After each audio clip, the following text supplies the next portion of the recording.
Jeneraal Taaddasaa Birruu maqaa dhaanii Waaqoo guutuu goota rasaasan xayyaara samirraa harcaase goota mogolee diinaa hollachiise maqaa dhayuu dhiisuun qaanii. Artiist Hacaaluu Hundeessaa qabsaayaa keenya goota keenya maqaa dhayanii Mustafaa Huseen kan diinaan ajjeesifame maqaa dhayuu dhiisuun qaanii. Gootawwan ciccimoo Oromoon qabdu maqaa dhaanii faarsanii ol fuudhanii ol kaasanii gootawwan baddaa baalee ilmaan sikkoof mandoo maqaa dha'uu dhabuun qaanii caalu. Kutaa Oromiyaa guututti jalaa gubbaan maqaa dhaanii faarsanii wanta qabaniif hin qabne hunda irra kaanii faaruu itti roobsanii Baaleef Arsii dhiisuun amma qaanii caale. Eeyyen goota maqaa dha'uun ni sodaatama. Warroonni maqaa gootaa dha'uu sodaatan hedduutu jira. Ashamaa harka fuune ilmaan Oromoo eedilaa addunyaa kanarratti argamtan hundi keessan bakkuma jirtanitti nageenyi koo kan kabajaa laga qaxxaamuree tulluu qaari'ee isin dhaqqabuun isiniin jedha. Aan mootiidha. Mootii miidiyaadhaaf warroonni haaraa taatan subscribe gochuudhaan maatii keenyatti dabalamaa, warroonni duraan maatii keenya taatan like share gochuudhaan nu jajjabeessaa nu faana turaan isiniin jedha.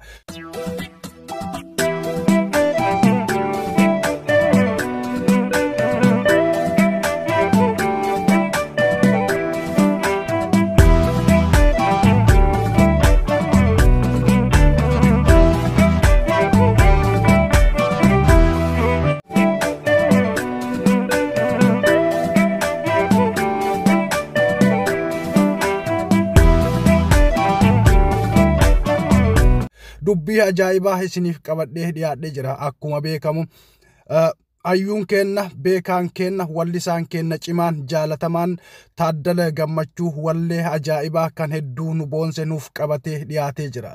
Walleen kun hedduu onnee saba Oromoo keessa seenee ilmaan Oromoo hedduun ittiin gammadanii ittiin bashannanaati ittiin of faarsaati jiru. Haa ta'u malee namni yeroo waa hojjetu dogongora hojjechuun isaa waan hin oolle waan ta'eef Taaddala Gammachuu dogongora guddaa hangana hin jedhamne hojjetee jira. Biyya jaallenati Oromiyaa, biyya ilee fidaa Oromiyaa, biyya bakka waaree Oromiyaa, kan jarraa abbaa gadaa Oromiyaa, biyya laggee wagii Oromiyaa, biyya jaallatanii Oromiyaa, biyya baaroo tumsaa Oromiyaa, biyya Hacaaluu Hundeessaa Oromiyaa. Ilmaan sikkoof mandoo warri Arsiif Baalee hayyoota hedduu qabna. Gootawwan hedduu qabna. Warra qabsoo Oromoo miila gadi dhaabe hidda itti godhe ilmaan Arsiiti, ilmaan Baaleeti. Hayyoota keenna, beektota keenna, gootawwan keenna warra qabsoo ilma Oromootiif, qabsoo Oromiyaatiif lafeen isaanii caccabee dhiigni isaanii akka galaana lagaatti dhangala'e maaf maqaa dhaamuun hafe. Gootawwan Oromoon qabu, Oromiyaan qabdu kutaa hunda keessaa maqaa dhaanii gootawwan baddaa Baalee, ilmaan Dhoombir, ilmaan lola Baalee, lola qonnaan bulaa Baalee kaasuudhaan yeroo jalqabaatiif diina irratti rasaasadhaan maaf maqaan dhaamuu hafe wanti jedhu mormii guddaa kaasee jira. Taaddalaa Gammachuu gootawwan Oromoo kutaa hunda keessaa maqaa dha'uudhaan faarsee ilmaan Oromoo Baalee fi Arsii gootawwan hedduu qabna, hayyuu hedduu qabna, akkamitti maqaa keenya dha'uu dhabe wanti jedhu ammas ijoollee Baalee, ijoollee Arsii, ilmaan sikkoo mandoo warra kutaa waayyuu lola cimaa keessa galchaati jira. Kutaa Oromiyaa keessaa naannoowwan babbareeda iddoo seenaa qaban kutaa Baalee fi Arsii keessaa fudhatanii warroota akka Dirree Sheekanaa Huseenii fi Soohumar waraabbiidhaaf itti fayyadamanii hayyoota Oromoo Baalee fi Arsiin qabdu maqaa dha'uu dhiisuun maal irraa kan ka'edha. Hanganuma hunda ilmaan Oromoo Arsii fi Baalee qabsoo Oromoo keessatti bu'aa hin qabne moo faayidaa hin qabne moo maal irraa maqaan isaanii dagatamuu malee wanti jedhu ijoollee sikkoo mandoo biratti qaaqa guddaa kaasee jira. Yeroo ammaa kana FB fi miidiyaalee garaagaraa irratti ilmaan sikkoo mandoo booyaati jiru, lolaati jiru, roorroo isaanii dhageeffachiisaati jiru.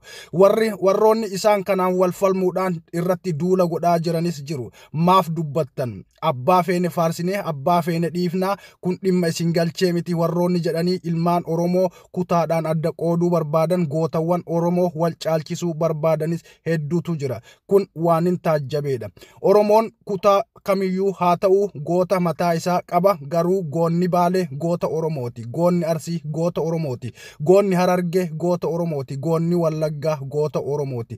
Goonni Shawaa, goonni Walloo, goonni Booranaa goota Oromooti malee goota kutaatii miti. Haa ta'uyyuu malee yeroo tokko tokko itti yaadanis ta'e osoo itti yaadne gootawwan Oromoo addaan hiruu fi addaan qoqqooduudhaan kutaa fi lagaan gandatti galchanii akka sabni Oromoo kun kutaa naannoon gandaan wal qoodee wal komatu namoonni tokko tokko godhaati jiru. Kun aada maleedha. Kun sirrii. Biyya taatee birruu Oromiyaa, biyya bishee garbaa Oromiyaa, biyya lemoo qilxuu Oromiyaa, biyya aalii birraa Oromiyaa. Hacaaluu Hundeessaa kaasanii Mustafaa Huseen kaasuu dhiisuun qaanii guddaadha. Waaqoo guutuu dhiisanii Jeneraal Taaddasaa Birruu maqaa kaasuun qaanii guddaadha. Aliyyi Cirrii maqaa kaasuu dhiisuun, Adam Saaddoo maqaa kaasuu dhiisuun, Gishuu Jaarraa maqaa kaasuu dhiisuun, Huseen Bunee maqaa kaasuu dhiisuun, Tilmaa Tilmee fi Bakar Waaree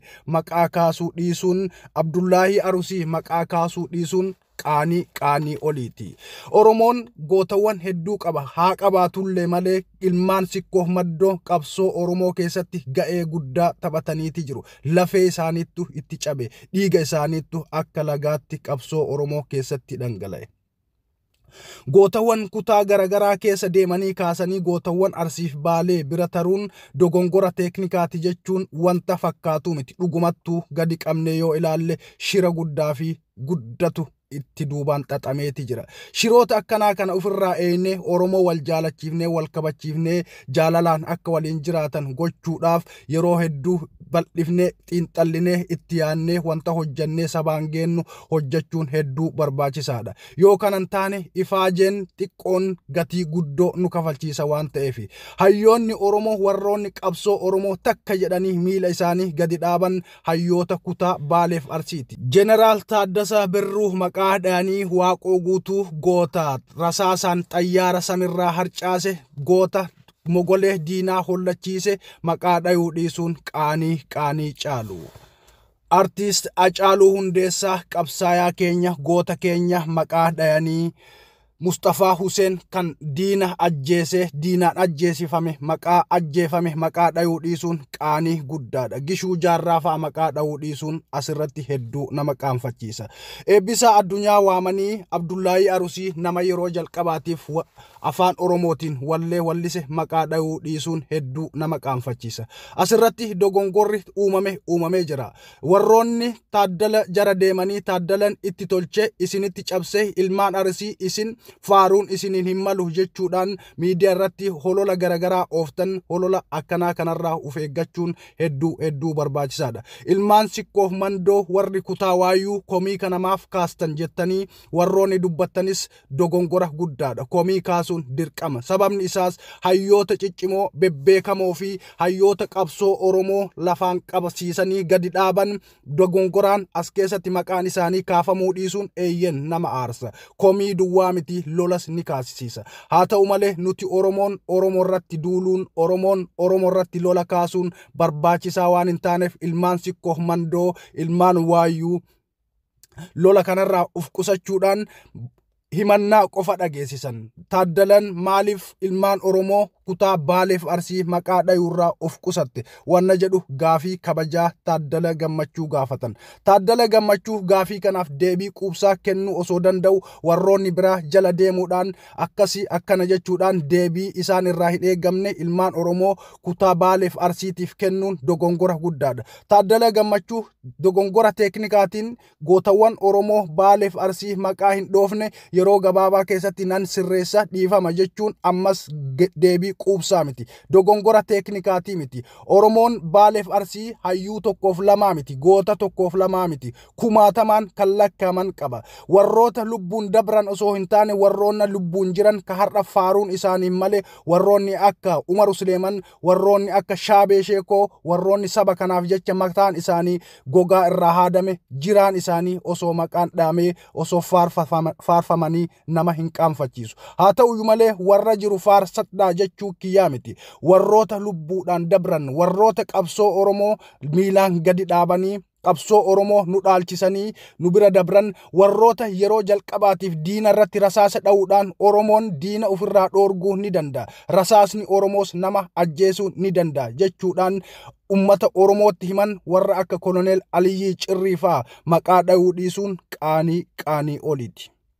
Warroota akka Aadam Haji Daararaa warra xalayaa fuula 16 diinatti mistira kenna yookaan iccitii kenna dabarsinee hin kenninu jechuudhaan waraqaa akka biddeenaatti nyaatee iccitii ilmaan Oromoo garatti qabate maqaa dhayuu dhiisuun qaanii caalu. Ilmaan Oromoo wanuma feenillee hojjechuu dandeenya. Mirga wanta feene hojjechuu qabna. Garuu yeroo wanta feene hojjennu akka ilmaan Oromoo kutaadhaan wal hin qoonne, akka ilmaan Oromoo amantiidhaan lagaan daangaan wal hin qoonne xiyyeeffannaa irratti goonee hojjechuun hedduu barbaachisaadha. Kana duwwaa miti, bal'ifnee xiinxallinee yoo ilaalle waa hedduutu jira. Garuu akka arginee fi wanta nutti mul'ate hunda dubbachuun gaarii miti. Sababiin isaas saba kana qooda waan ta'eef. Egaan qophii kiyya har'aa kan xiinxallaa kana fakkaata. An kan isin wajjin ture Mootii Miidiyaadha. Qophiilee biraa qophii garagaraatiin yeroo biraa walitti deebinaa. Videoon kun yoo isinitti tole share gochuudhaan ummata Oromoo hedduu biraan gahaa. Namni hunduu wanta hojjetu irratti xiinxallaa gochuun hedduu barbaachisaadha. Warroonni chaanaala kanaaf haaraa taatan irra deebi'uudhaan subscribe gochuudhaan maatii keenyatti dabalamaa. Horaa bulaa deebanaa. Yeroo biraa video biraatiin wal agarra.